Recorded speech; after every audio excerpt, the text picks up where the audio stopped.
예, 여러분 오늘 우리 은혜할 말씀은 고린도전서 8장 1절에서 13절 말씀입니다.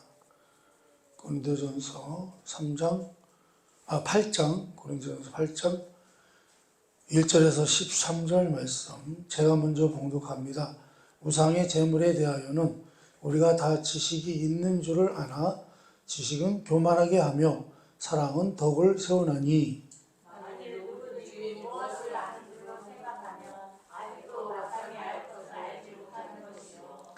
또 누구든지 하나님을 사랑하면 그 사람은 하나님도 알아주시느니라.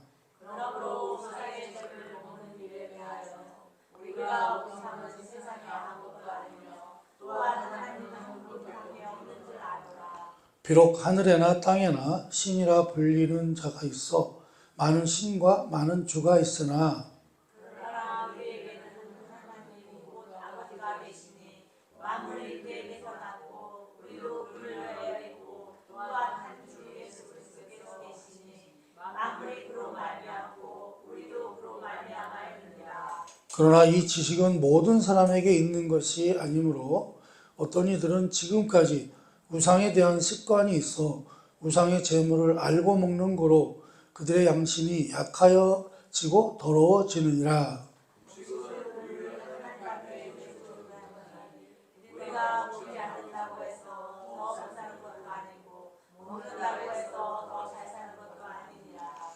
그런즉 너희의 자유가 믿음이 약한 자들에게 걸려 넘어지게 하는 것이 되지 않도록 조심하라.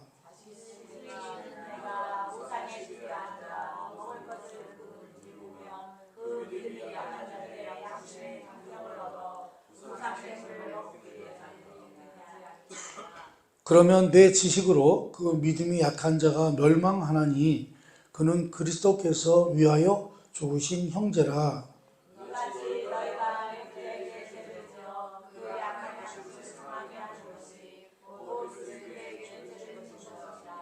다 같이 그러므로 만일 음식이 내 형제를 실족하게 한다면 나는 영원히 고기를 먹지 아니하며 내 형제를 실족하지 않게 하리라. 아멘. 사실 오늘 말씀은요, 제가 전에도 많이 숱하게 말씀을 드린 내용입니다. 왜 그러냐면 우리는 이제 제사 문제 때문에 이 말씀을 많이 거론을 했었죠.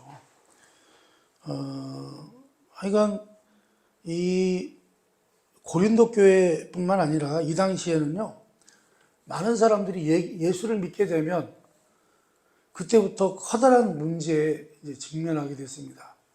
과거에 우리나라도요, 이제 우리는 유교가 이게 전통적으로 유교 사상이 있었잖아요. 그래서 제사를 아주 철저하게 드리는데 우리나라 신앙인들도 우리 한국교회 신앙인들도 처음에 예수 믿으면 뭐가 문제가 되죠? 과거에는 지금은 그렇게 심하진 않습니다만 이 제사 문제 때문에 이게 심각해져요. 어떡할 거냐. 그래서 신앙이 그래도 좀 이제 들어가기 시작하면 제사 드리는 것이 잘못된 건데 제사를 못 드리겠다. 이렇게 하여간 문제가 되죠. 그래가지고 이제 시집에서 이제 뭐라 그럴까요? 엄청난 핍박을 받기도 하고 제가 처음에 개척했을 때 우리 교회 오셨던 채용님 할머니라고 그분은 그 신앙이 얼마나 좋으신지 몰라요. 근데 처음에 예수 믿게 돼서 이제 제사를 안 드리겠다 이렇게 한 거예요. 그래서 이제 제사 드리는 때만 되면 도망간 거예요, 옆집으로. 그러니까 그 남편이 또 채영님 할머니를 그냥 가만 안 내준다고 막 쫓아다니고 집안에 늘 불화가 있고 이제 그랬었습니다만 아무튼 이 고린도 교회는요 어떤 문제가 있었냐면 당시는 이 고린도 교회 고린도 지역이 사회적으로 어떤 행사가 열릴 때마다 우상 앞에 놓았던 제물이요 음식으로 이렇게 제공이 되었습니다. 이제 예를 들어서 우리가 어떤 행사에 참석했을 때 그 음식을 대접받잖아요. 근데 그 대접하는 음식들이 뭐라고요? 우상에게 드렸던 제물이라는 거예요. 예를 들어서 결혼식 가면 또 이렇게 주잖아요. 음식을 이렇게 필요연으로 주는데 그 음식이 어떤 음식이에요? 우상에게 드렸던 제물이라는 거예요. 그 제물로 음식을 만들어서 이렇게 대접을 했다는 거예요. 그리고 또 중요한 사업상의 회합 같은 것들을 때때로 이제 우상을 섬기는 사원에서 사업상의 그런 만남이 사원에서 열리곤 했는데요. 자, 이럴 때 이제 그리스도인이라면 이제 믿는 자가 되었으면 어떻게 해야 된다는 거예요. 어떻게 해야 되냐 이거예요. 여러분, 신자들이 그런 행사에 참여할 수 있겠습니까, 여러분? 만약에요, 나는 이제 예수 믿는 사람이라 거절했어요. 거기 초청을 거절했어요. 예를 들어서. 거절을 한다면 초대한 사람들이 어떻게 반응을 할까요? 그렇죠? 그리고 만약에 어떤 사업상의 문제로 만나기로 했는데 거기가 우상을 섬기는 사원이고 거기 가면 우상 제물로 음식을 대접받기 때문에 안 갔어요. 그러면 그 사업이 어떻게 되겠습니까? 그 사업은 어떻게 돼요? 거래가 이어질 수 있을까요? 또한 그 모든 가정이요, 집안 곳곳에 자신들의 우상이 있었습니다. 여러분, 일본을 생각하시면 돼요. 일본 사람들은 온갖 잡신을 다 섬기죠. 그 일본 사람들은요, 집안에 뭐가 있어요? 집안에 우상 단지들이 다 있어요. 그래서 그 사람들은 아침 저녁으로 거기다 대고 빌고 이렇게 하죠. 우상 제물, 뭐랄까요? 그러니까 일본 사람들 사는 집도요, 들어가 보면 다 어떻게 되어 있어요? 다 우상이 있어요. 그래서 식사 때마다 가정의 축복을 위해서 그 우상에게 작은 그런 희생제물들을 드렸습니다. 자, 그럼 이런 경우 우리는 신자잖아요. 그럼 우리는 그런 이웃들과 어떻게 해야 되냐 이거예요. 그런 이웃들과 어떻게 관계를 다 끊어야 할까요? 어떻게 싹 끊어버려요? 그뿐만 아니라 여러분, 그 당시 시장에서는요, 고린도 교회 그 시장에서는요, 대부분 우상에게 바쳐졌던 고기로 가득 차 있었습니다. 그러니까 우상 제사에 쓰였던 짐승의 일정 부분은 이제 항상 그 제사를 주관하는 그 사제들이 생계를 위해서 그 일정 부분의 고기는 이제 사제들에게 드려졌고, 그 나머지 부분은요, 일반적으로 사제들이 다 어디다 내놔요? 시장을 통해서 대중들에게 다 판매를 했다는 거예요. 우리나라 같으면 지금 이제 고기 같은 걸 대주는 데가 있잖아요. 그런 공급처 역할을 했다는 거예요. 근데 그 고기는 어떤 고기예요? 우상제물로 드렸던 고기들이에요. 그러니 우상숭배에 쓰였던 고기를 사는 것이 옳지 못하다라고 생각을 했지만 어떻게 해요? 어떤 고기가 제물에 쓰였던 건지를 알 수가 있냐고요. 이 고기는 우상제물에게 드렸던 고기입니다 라고 써놓은 고기가 있는 것도 아니고, 그렇죠? 그래서요, 이런 이유로요, 고대의 많은 그리스도인들은 뭐가 될 수밖에 없었어요? 채식주의자가 될 수밖에 없었어요. 이 말이 나오면 누가 생각이 나죠? 다니엘의 생각이 나죠. 여러분, 다니엘이요, 포로로 잡혀갔잖아요. 바벨론 포로로 잡혀갔는데 거기에서 이제 뭐라 할까요? 왕을 모시는 사람으로 뽑히잖아요. 뽑히니까 거기서 그 왕궁에서 생활을 하는데 제일 좋은 음식으로 이들을 먹이라고 이제 이렇게 돼 있는데 그 음식들도 다 뭐예요? 그 왕이 먹었던 음식이기도 하지만 그거는 다 먼저 누구에게 드렸던 제물들이에요.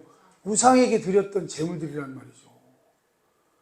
그러니까 다니엘이 뭐라 그래요? 우리는 이 음식을 공급해 주시는 음식을 못 먹겠습니다.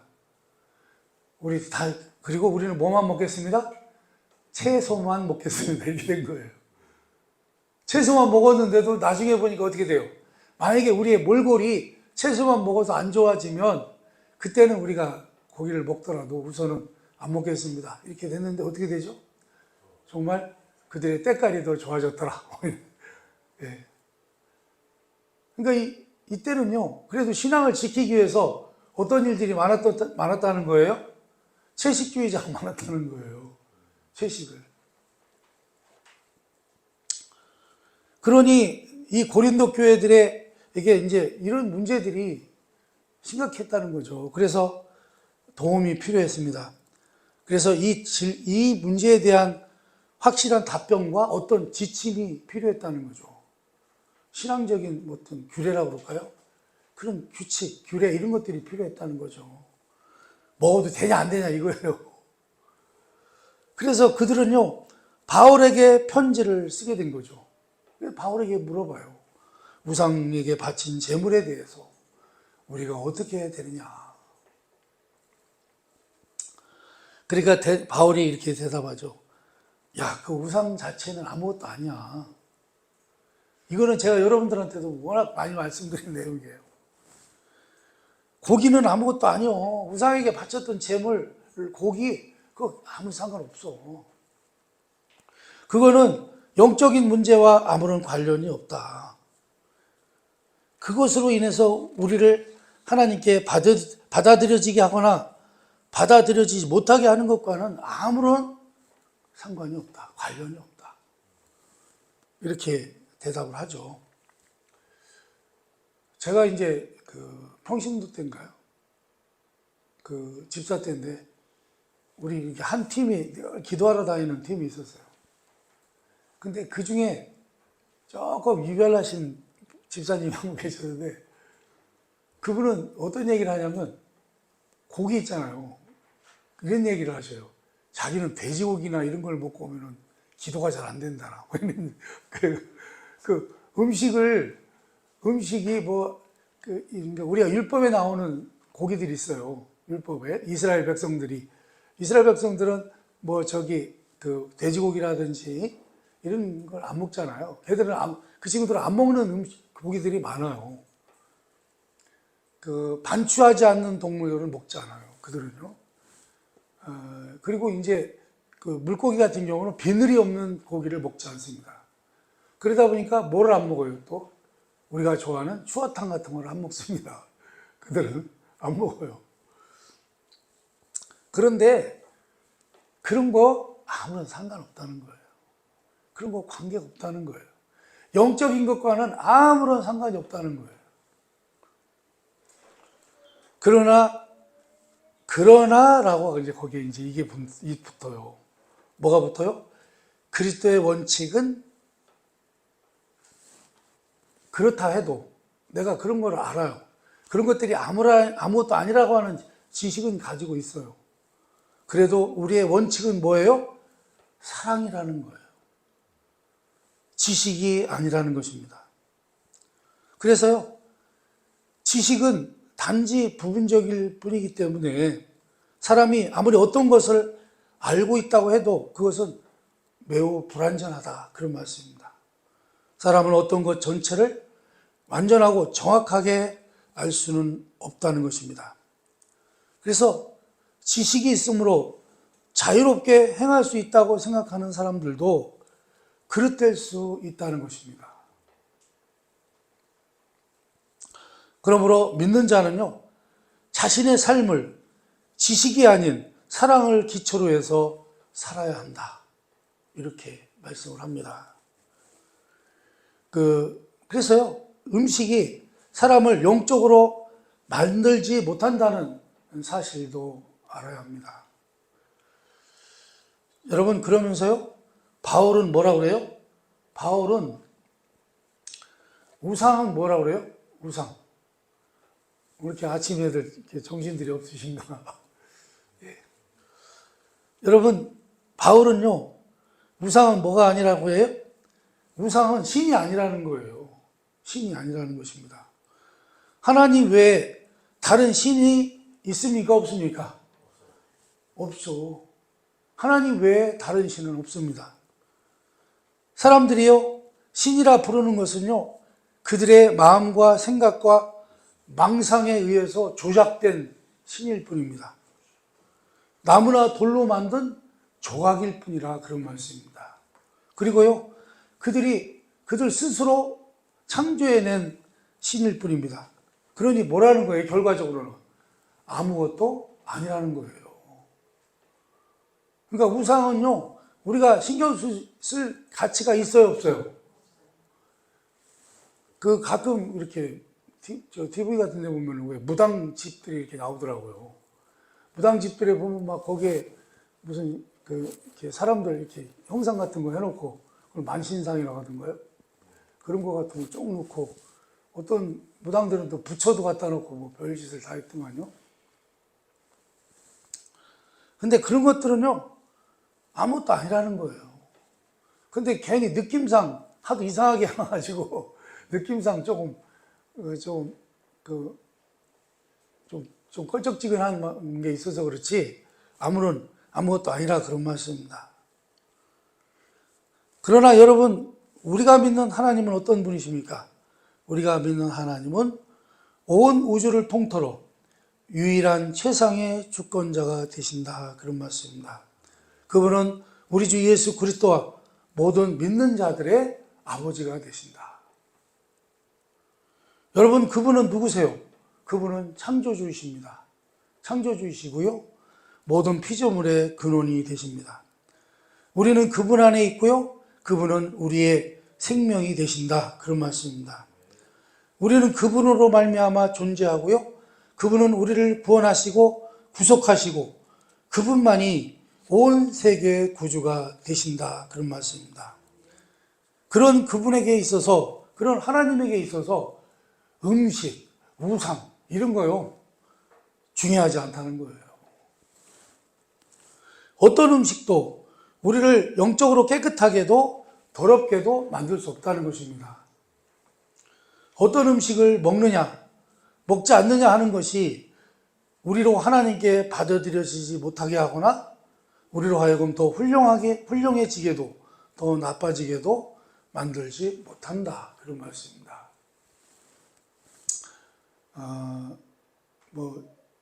좀 전에 말씀드렸지만 어떤 집사님은 과거에 어떤 음식을 먹으면 기도가 잘 안 된다 이런 얘기를 하는데 상관이 있어요, 없어요? 없다는 거예요.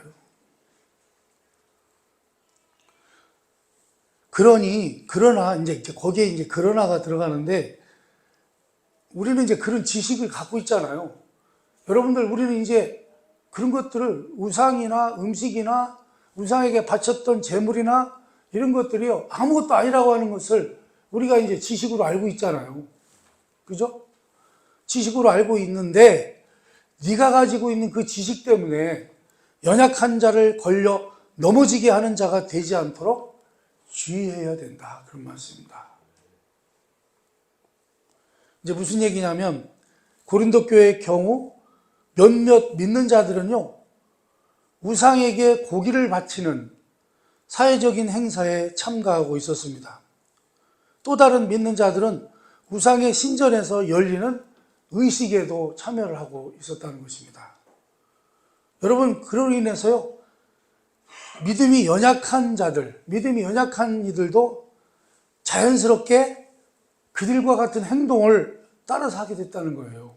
따라서 하게 됐는데, 자, 이제 문제는 뭐예요? 그러나 그들은요, 믿음이 약해요. 믿음이 연약해. 그들은 우상 제물을 우상 제물을 먹으면 큰일 나는 걸로 알고 있는데, 우상에게 바쳤던 제물을 먹으면, 그 부정한 음식을 먹으면 큰일 나는 걸로 알고 있는데, 신앙이 좋다고 하는 사람들은 그냥 아무렇지도 않게 먹는단 말이죠. 그리고 거기에 가서 같이 활동도 하고 같이 이렇게 한단 말이죠. 교류를 한단 말이죠. 그래서 얼떨결에 같이 따라하게 됐다는 거예요. 같이 따라하게 됐는데, 그러나 문제는 뭐예요? 그들은 그런 상황을 감당할 수가 없더라는 거예요.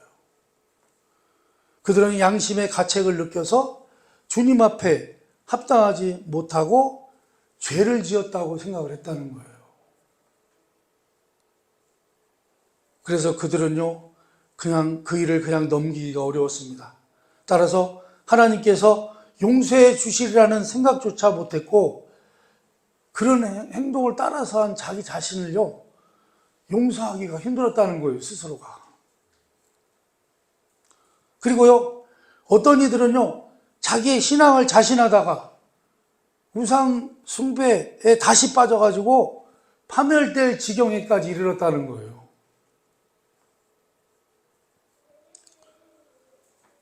여러분, 이런 비슷한 예들이 많죠. 이런 거죠. 나는 이단에 가도 나는 이단에 안 빠질 자신 있어. 왜? 나는 신앙이 나는 신앙이 좋거든. 그리고 나는 하나님의 말씀을 정확하게 다 알고 있기 때문에 나는 그런 데 가도 내가 다 그런 거 헤쳐나가고 그런 데 유혹에 안 빠질 수 있어. 여러분, 그랬다가 빠진 사람들이 있을까요, 없을까요? 많습니다. 많습니다. 그런 거예요, 이게. 나는 우상 숭배하는 그런 자리에 가도 나는 안 빠질 자신 있어. 그러고서 거기에 갔다가 어떻게 돼요? 거기에 빠져버렸다는 거예요.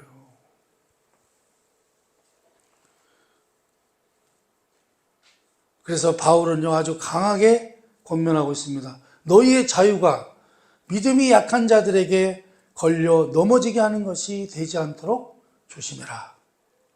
그러니까요, 아무리 믿음이 좋은 자라 할지라도 다른 믿는 자를 실족하여 멸망케 할 행사에는 참가하지 말라. 그런 말씀입니다. 마태복음 18장 5절에서 10절 말씀을 한번 쭉 읽어보겠습니다. 한번 읽어봅니다. 시작. 또 누구든지 내 이름으로 이런 어린아이 하나를 영접하면 곧 나를 영접함이니 누구든지 나를 믿는 이 작은 자 중 하나를 실족하게 하면 차라리 연자 맷돌이 그 목에 달려서 깊은 바다에 빠뜨려지는 것이 나으니라. 실족하게 하는 일들이 있으므로 말미암아 세상에 화가 있도다. 실족하게 하는 일이 없을 수는 없으나 실족하게 하는 그 사람에게는 화가 있도다. 만일 내 손이나 내 발이 너를 범죄하게 하거늘 찍어 내버리라. 장애인이나 다리 저는 자로 영생에 들어가는 것이 두 손과 두 발을 가지고 영원한 불에 던져지는 것보다 나으니라. 만일 내 눈이 너를 범죄하게 하거든 빼어 내버리라. 한 눈으로 영생에 들어가는 것이 두 눈을 가지고 지옥불에 던져지는 것보다 나으니라. 삼가 이 작은 자 중에 하나도 업신여기지 말라. 너희에게 말하노니 그들의 천사들이 하늘에서 하늘에 계신 내 아버지의 얼굴을 항상 배웠느니라. 아멘. 여러분, 누구든지요, 심지어 믿음이 연약한 자가 아니라도 실족할 수 있는 것입니다. 왜냐하면요, 믿음이 성숙한 자는 일반적으로 선악을 구별할 수 있는 지식을 가지고 있다고 인정을 받기 때문입니다. 그런데요, 만일 그런 사람이 어떤 문제될 만한 일을 하는 것이 눈에 띄면요, 어떻게 될까요? 다른 사람들이 그로 인해서 영향을 받거나 아니면 이에 반하는 생각에 빠지게 된다. 그런 말씀입니다. 그래서요, 믿음이 성숙한 자라도 우상 숭배의 자리에 참가하게 되면 그 또한 실족할 가능성을 배제할 수 없다. 그런 말씀입니다. 그러니까 어떻게 해요? 내가 아는 게 많다고 그래서 신앙적으로 많은 지식을 갖고 있다고 그래서 뭐 하지 말라는 거예요? 교만하지 말라는 거예요. 왜요? 완전하지 않기 때문에. 그러니 형제의 양심에 상처를 입히지 말라는 것입니다. 그의 양심에 상처를 주는 것은 그리스도께 죄를 짓는 것이기 때문입니다. 여러분, 사람의 양심과 영혼에 상처를 입히는 것보다 더 큰 죄는 없는 것입니다. 왜냐하면요, 상처받은 양심과 영혼은 스스로 무가치하고 무력하다고 느끼기 때문입니다. 상처받은 영혼은요, 자기를 포기하게 만들고 주저앉아서 아무것도 하지 않고 패배의식에 빠져들게 되는 것입니다. 그러므로 깊이 상처받은 영혼은요, 스스로 어떻게 해요? 스스로를 멸망시킨다. 그런 말씀입니다. 그러나 우리 그리스도께서는요, 그런 연약한 형제까지도 사랑하셔서 그를 위해 죽으셨다라는 사실을 기억하시기 바랍니다. 우리 주님은 바로 그런 이들을 위해서 자신의 생명을 주신 것입니다. 그러므로 연약한 형제를 실족하게 해서 죄짓게 만드는 것은요, 그리스도께 죄를 짓는 것이다. 그런 말씀입니다. 그래서요, 여러분, 우리 주님께서는요, 믿는 자들, 믿음이 연약할지라도 그들 마음속에 살아계신 것을 믿으시기 바랍니다. 그러므로 한 사람의 믿는 자를 해하는 것은요, 누구를 해하는 거예요? 우리 주님을 해하는 것이라 그런 말씀입니다. 그래서 여러분, 형제를 실족하게 하는 일을 하지 말아야 한다는 중대한 원칙을 세우시기를 바랍니다. 여태까지 얘기를요, 조금 이렇게 일목요연하게 얘기를 해드릴 거예요. 나는요, 우상잼을 먹어도 상관없어요. 왜? 우상은 아무것도 아니잖아요. 근데 거기다 드린 재물이 무슨 관계가 있겠어요? 왜요? 고기를 어디다가 바친 거예요? 나무 조각, 쇠 조각, 그 앞에 드린 거예요. 그들이 상상으로 만들어낸, 망상으로 만들어낸 그런 뭐예요? 그러니 그건 아무것도 아니다. 그래서 나는 우상에게 드렸던 재물 아무렇지도 않게 먹을 수 있다. 자, 그런데 그 옆에 믿음이 연약한 이가 있어요. 우상 재물을 먹으면 큰일 나는 걸로 알고 있단 말이에요. 그러면 어떻게 해요? 나는 우상 재물을 먹어도 된다는 지식은 갖고 있으나, 자유를 갖고 있으나 어떻게 해요? 먹으라는 거예요? 먹지 말라는 거예요? 먹지 말라는 거예요. 왜요? 믿음이 연약한 자가 시험 들을까 봐 먹으면 안 된다는 거예요. 먹어서는 안 된다는 거예요. 그 연약한 자에게 뭐를 주면 안 돼요? 상처를 주면 안 된다는 거예요. 시험 들게 하면 안 된다는 거예요. 그러니 뭘로 해요? 지식으로 하지 말고 뭘로 하라고요? 사랑으로 하라는 거예요. 오늘 말씀의 줄거리입니다. 그렇죠?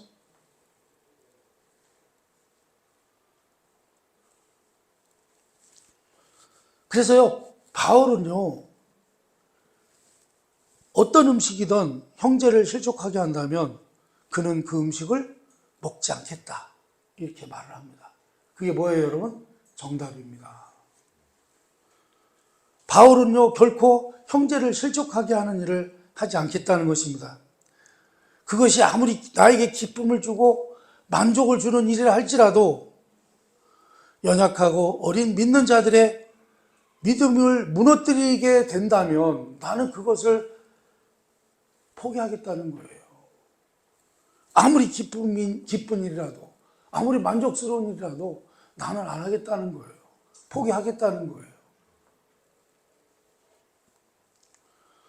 사랑하는 여러분, 여러분이 가지고 있는 그 어떤 잘 알고 있는 신앙적인 지식이라 할지라도 사랑이 없으면 그 지식으로 다른 이들을 넘어뜨릴 수도 있다고 하는 것을 잊지 마시기 바랍니다.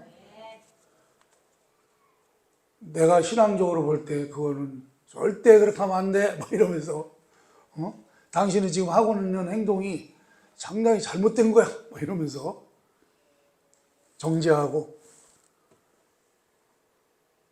지식은 있어요. 그러나 그렇게 지식만 가지고 연약한 믿음의 소유자들을 상처를 내면 안 된다는 거예요. 그냥 사랑으로 온유하게 그러한 것들을 받아들이시고요. 또 그가 상처받는 일이라면, 그런 분들이 상처를 받는 이 일들이라면 나는 어떻게 해요? 하지 않겠다.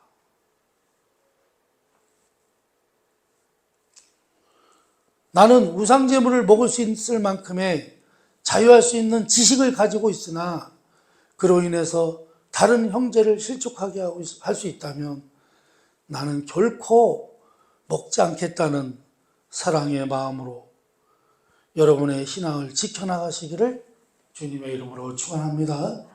네, 기도하겠습니다.